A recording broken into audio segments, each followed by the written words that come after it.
Et nous, mes précieux, comment vous allez matin là? Bien, j'espère. Ah, si vous allez bien, c'est que moi aussi, je vais bien. Aujourd'hui, on va parler de la critique. Critiquer. On en parle ou pas? Let's go. Quand on entend critiquer, ça fait déjà peur.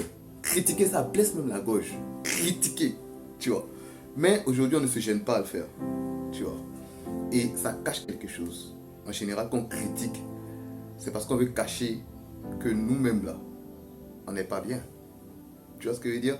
Par exemple, si on est dans un groupe et qu'on dit, ah, le gars là même, il est comme ci, il est comme ça, il est comme ci. Les gens qui vont s'acharner sur ce gars là sont des personnes qui veulent cacher que eux-mêmes ils sont plus ou moins comme lui. Remarquez. Le côté pervers de la critique là, c'est que tu sais que c'est mauvais. Quand tu entends de critiquer quelqu'un, que la personne se rapproche, tu te tais. Pourquoi? Parce que tu sais que ce que tu fais là, ce n'est pas correct. Alors pourquoi tu le fais? Why you do that? I speak English because you know what? C'est grave quand même. Alors, je ne vais pas mentir.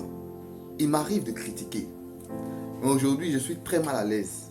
Parce que dernièrement, j'ai vécu une expérience qui m'a fait prendre conscience que on a tort de critiquer. Vous savez, quand vous ne connaissez pas la vie de quelqu'un, ne vous acharnez pas à dire des choses que vous ne savez pas. Vous ne savez pas ce par quoi ils passent et quelles sont leurs difficultés quotidiennes. Vous ne savez pas.